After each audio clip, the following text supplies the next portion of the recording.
Reading is described as a process of borrowing somebody else's mind. So when you're reading, you're thinking using somebody else's thoughts. And so Schopenhauer claims that reading too much can cause problems because you're always using somebody else's mind, and it's not gonna lead you to develop your own brain or your own mind.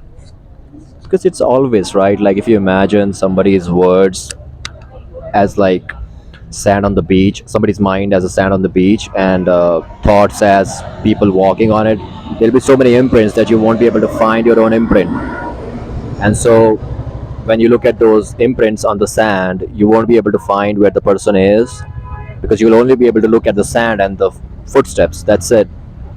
But to understand where the person is going, you need to have their eyes and not just their written words, right? Not just their footprints on the sand, but to actually get up and look at the environment around. More or less, reading better would be to be able to read between the lines, right? You read two lines and you kind of understand what's going on. You understand something which is beyond the words that are written there. That's why metaphors are a great way to communicate imagery and not just simply your own form of art, right? But reading is looked as something which has no criticism. Like reading is always a great idea because we assume that if somebody's reading, they're developing their mind. But just filling your mind, filling your brain with information does not mean that your mind is developing, right? Even if somebody can sit and can recall arguments from like 1,000 people, it's still not their own argument, right? So if you would ask them about, okay, how did you develop that argument, there's going to be no story involved in it because there was no war that was won in order to gain that argument or gain that understanding. So it'll be boring, it'll take away the charm, right? And in his essay he was talking about reading, but I think that thing really applies to us. It applies to consumption. It doesn't really apply to uh, book reading. It really applies to like what are we spending most of our eyes on, yeah, फिर what are we spending most of our senses on. Because I noticed this thing many years ago. I read something by somebody and they said that if you want to become a better writer, you should have more experiences, because people who write from experience are much better writers compared to those who just make things up. And I could never understand that, but I did see that, people I consider great writers used to travel a lot. But what is traveling? Is traveling just going to different places and living in a, isolated hotel? Yeah, fair. Traveling is like something Anthony Bourdain did, meeting people, eating at a local shop, eating at a villager's place, right? That's more of a traveling than any other thing is. Okay, so coming back to experience, right? If you read writers who have experience, that would just mean that you are reading somebody who has waged a war towards clarity, not against clarity, right? But somebody who is looking for clarity, and the person is trying to dismantle thoughts, THOTS or THOUGHTS. They're trying to dismantle thoughts, and there is a journey that comes about because whenever you win a battle in this war, you get a little too excited. Because here's the thing, if somebody supports an argument, I think a really great way to judge if it is their own is to ask them, okay, can you steel man this argument? Steel manning an argument would be you try to make the position you disagree with, you try to make that argument very strong. You try to give them a great basis and you try to prove them right. And then you try to prove them wrong. That would be a great way to, fight these battles if you want clarity, for example. But what really happens, right? Like we are drowned in information, and we are drowned in so much information that it inspires inaction. Because if you have great arguments for like both sides, and like hell with political shit, but if you pay attention to serious life decisions and our brain is completely overloaded with information, we won't be able to take a decision. Now, the solution of that is not more reading. The solution of that is not consuming more. The solution to that is to revise what you already know. And we don't really revise at all. We do not revisit things. I think it was a great tip given by Schopenhauer. He said that you read a great book and it should be read twice, because the second time you read a great book, you already know the ending. So it helps a lot to understand the book from the beginning if you already know the ending. I have the same experience watching Breaking Bad, for example. You watch Breaking Bad, the first time it's a different art form. You watch it for the second time when you already know what's gonna happen. You see that series a little differently. So okay, this is how shit works with everything, right? Because like things that are considered great, they unfold more, right?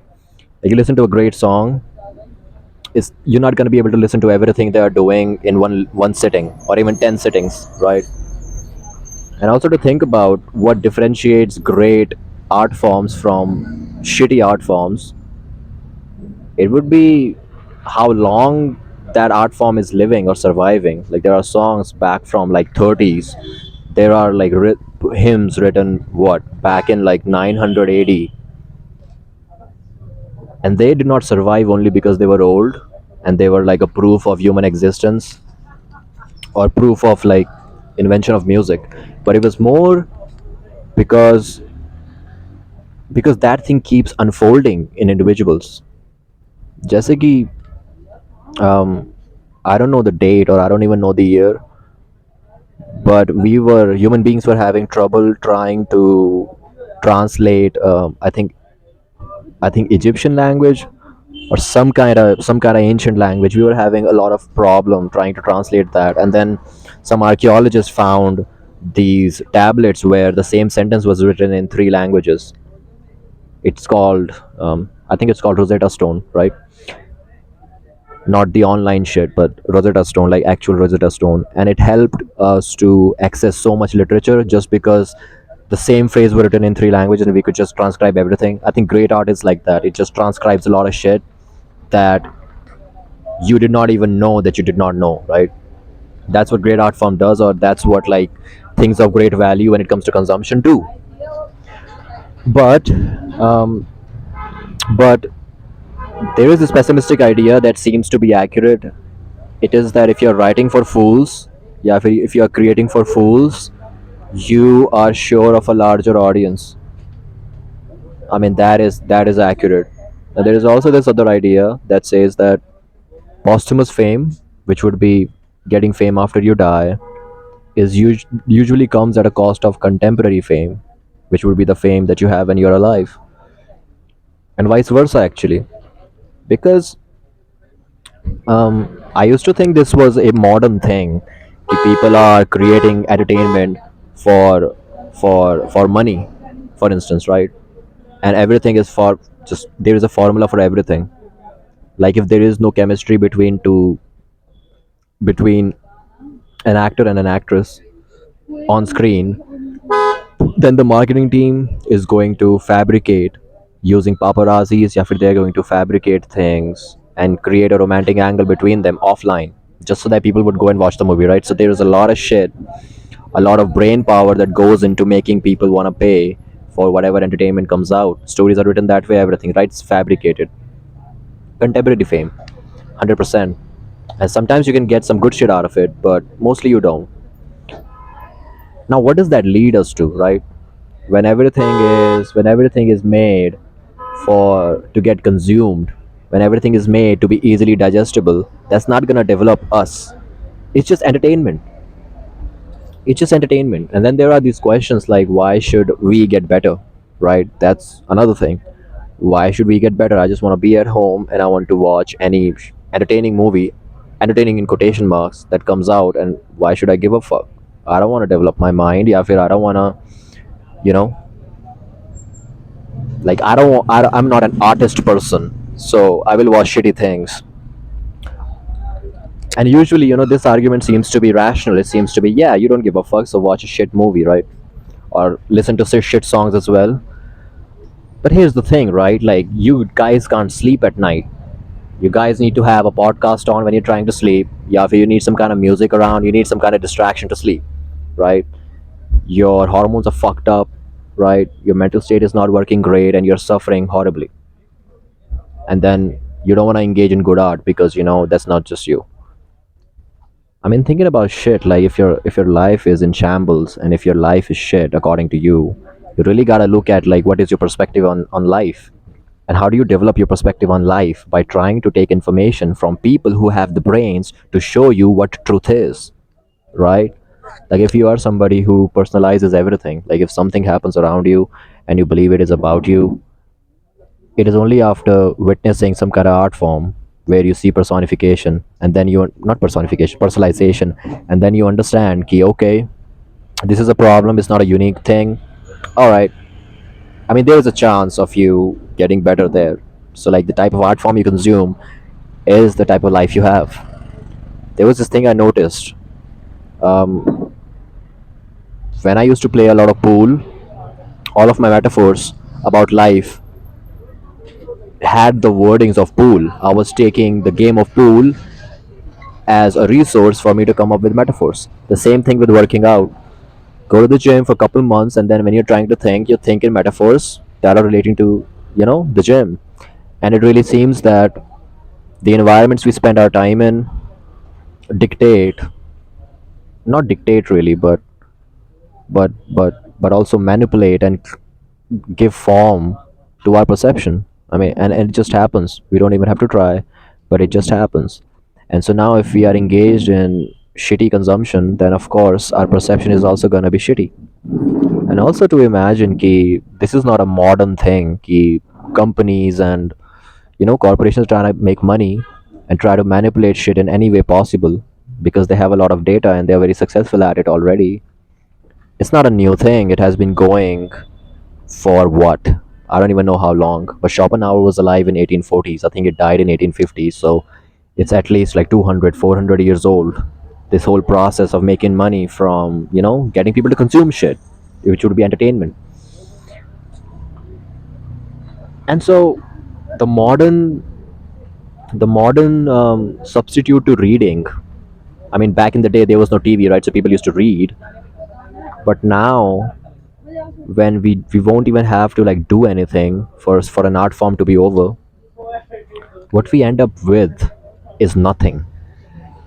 Is nothing. There is like there is like no art form that would just make you go, oh shit, what happened, right? I mean, it's just not widely available. You gotta go out and search for it, and once you find it, you find more. But then you really see that the herd is crazy. It's crazy. The herd just goes, and it's completely, it's so malleable and easily manipulated into doing a lot of things. Now, a case would simply be, right, ki, okay, I want to engage in shitty art forms because I don't care. And when I come home after my long shift, I just want to relax and I want to listen to some, bullshit songs and be fine with it because I find them entertaining, right? The art you consume changes your perception. Like, whenever people, and these, and literally these people who don't believe that they are artists, so they should not be consuming good art, whenever they engage and they experience a good art form, they can't stop talking about it. They just can't. I suggested Fight Club to somebody, can't stop talking about it. Why? Because there's something about a great piece of art that it's not just entertainment, right? It's like a poison, or it's like a chemical that is now in your brain, and it has crazy consequences, not not consequences, but it has crazy effects, and it changes you just the way any pharmaceutical drug would.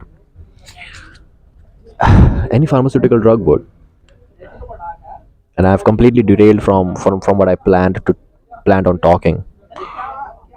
So reading, right? What are some dangers of reading? One danger of reading is the mind is not exercised, and so the ideas that we have read, it's we don't understand them. We know what the ideas are, but we don't really understand them. For example, you can't give examples, you can't think in metaphors, right? There's only one way you understand an idea, and that is the way you have read it.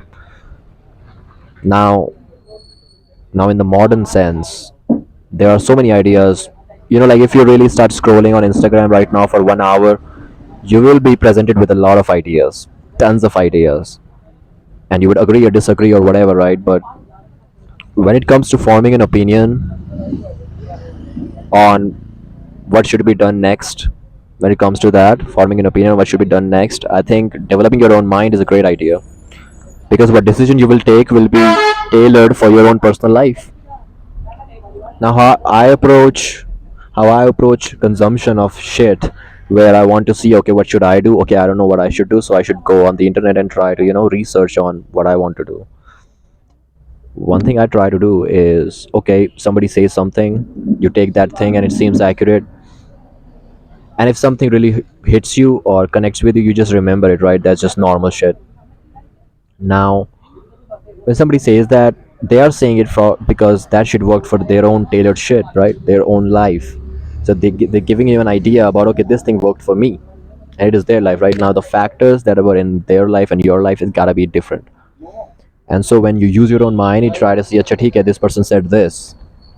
Now you sit with that idea for a while, you give it some time, and then just like there comes a time when you just understand that idea out of the blue, right? We call this insight. And then you get an insight, and then you just understand that idea. And then it's not just that you know what the idea is, but you just act that idea out because you know it so well that you don't even have to recall what the idea is. This would be if somebody is non-violent, right? Somebody agrees with the idea that you should not commit violence of any sort. Now somebody who knows that idea and subscribes to that idea, somebody who's an ideologue of peace, would have that shit, but they will always have to remind themselves that, hey, I am here for peace, so I'm not going to be violent in any way or shape or form. But then when they're mindless, right, like you do find them being violent. I mean, if I'm screaming at somebody because they are violent, I mean, that is also violent. Well, you would say that they're necessary measures, right? But it is violent. So then we hold so many ideas and so many values to be of that sort, where we say that, hey, I am an ideologue, there is an idea I subscribe to, and I'm going to defend that idea no matter what. Now, why does that happen?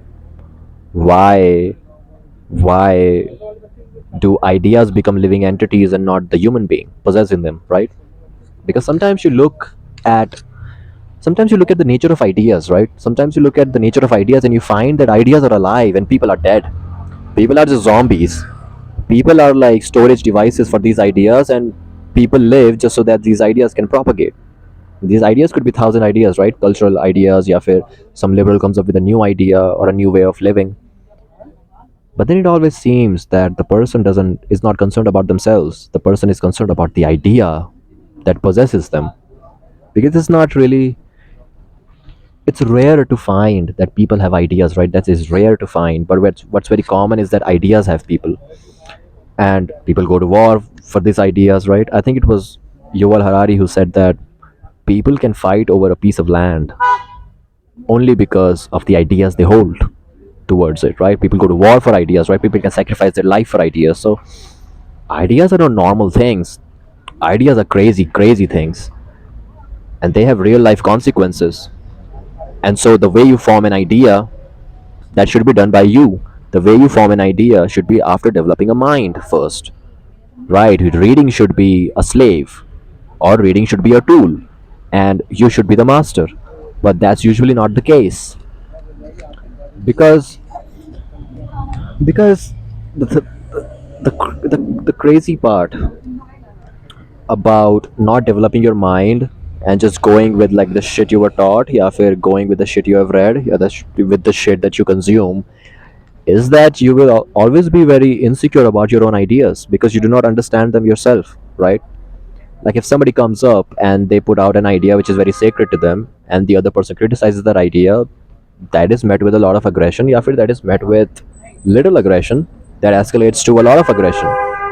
Like why it is advised to not talk about political shit out there in public, why it is talked about, advised to not talk about religious topics in public openly, right? Why? Because people get violent. Why do people get violent? If like if you have certainty of your ideas, then violence doesn't seem to be a thing there. I mean, there are some rare cases, right? One case can be made where you would go to war when other people's lives is in, jeopardy. Mostly when people are just having a conversation, I think, and then you get triggered about your own ideas, that would just simply mean that you are not sure about your own ideas. Why? Because you've just consumed that idea. Not consumed that idea, really, right? That idea has consumed you. The idea is the master, and if anybody says bad about the master, you gotta go kill. That is what the idea is.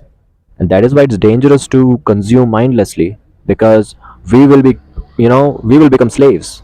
That's what will happen. And what happens when we become slaves to ideas? Well, people who have broadcasting, for example, they're gonna have great control over everything, pretty much, right? They will have control over the clothes you wear. They're gonna have control over what jacket is cool, or what lifestyle is beautiful. Yeah, what profession is really cool, right? Everything can be controlled. Now, what benefit will they have? Money, a lot of money. There is a song "Hooker with a Penis" by Tool, and in that song, he just simply talks about that. Hey, buy my fucking record, and just pay me money because that's what you do, and that's what happens all the time, and that is why we are vulnerable to that. We are absolutely vulnerable to that because we seek our identity not from an holistic perspective. We seek our identity as like some kind of manipulation that has happened. It would be like, hey, my identity is like a product of my culture. Yeah, for it would be, my identity is a product of, not identity actually, really, because it is, I am a product of my culture. Yeah, for I am a product of my environment, and I am a stone, right? I'm not a clay. I don't change. I don't have potential, right? But it would just be like, I am this one static thing. But then if we subscribe to that very concrete idea of identity and we start to identify with our identity, to not just be like, hey, okay, this is my identity in this context. No, it's gonna be, I am this.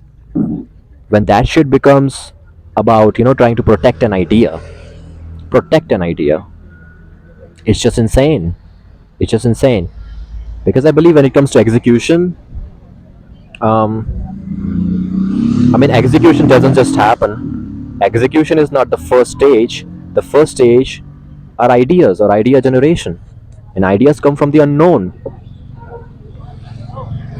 Like when we practice mindfulness, right, in our sessions, there's this one question that comes out: where do ideas come from? And pay attention to like where your thoughts are coming from, right? There is no answer for that. Why? Because they come from the unconscious. They come from the unknown. And where do they go? They go to the unknown. They just come and go. And I take unknown or the unconscious as being like our biological, radical, deeper biological impulses. So when those radical, deeper impulses, whatever, right, they arise as an idea, when they arise at the thought level, um, they should be put to test. They should be put to, trials. Because here's the cool thing about, holding something sacred. Whenever, whenever you, whenever you realize somebody is sacred, you always find a ring of ignorance around it. Because everything we hold sacred, there is some kind of dogma attached to it. Because fundamentally everything is dogma, I understand. But, you know, there is always a ring of ignorance around that sacred. And so when you go and you attack somebody's sacred, that ring of ignorance gets triggered, and the person realizes that, "Hey, holy shit, this person's trying to attack this shit." And like it either could be that, hey, I don't want to lose faith in this idea, so I'm gonna like, kill this person. Yeah, if it's gonna be, hey, other people might lose faith, so I'm gonna kill this person. It's only then when things turn violent, for other reasons as well, but this is also like one of many reasons that shit turns violent. It's absolutely crazy to believe that, hey, we can go to war for ideas, because every war is because of ideas, right? Every war is because of some kind of fabricated sacred. That's why we go to war. That's why we go to fight. That's why we go to kill. So so in conclusion, reading a lot, that means consuming a lot of information, trying to find opinions and blah blah blah, easily leads us to becoming ideologues. And ideologues would be somebody who just subscribes to an idea and defends it dogmatically, right? Radically. I just believes in that thing. And that is a big problem, because that keeps, makes us very vulnerable to corporations. It makes us very vulnerable to others controlling what we think about ourselves. Because like, oh, this jacket is fucking cool. Yeah, those shoes are fucking cool, or like this shit is really cool. Yeah, if you don't have your own thoughts, somebody else going to give you those thoughts, and then you will operate based on that. And it's not like you will operate, you already do operate that way.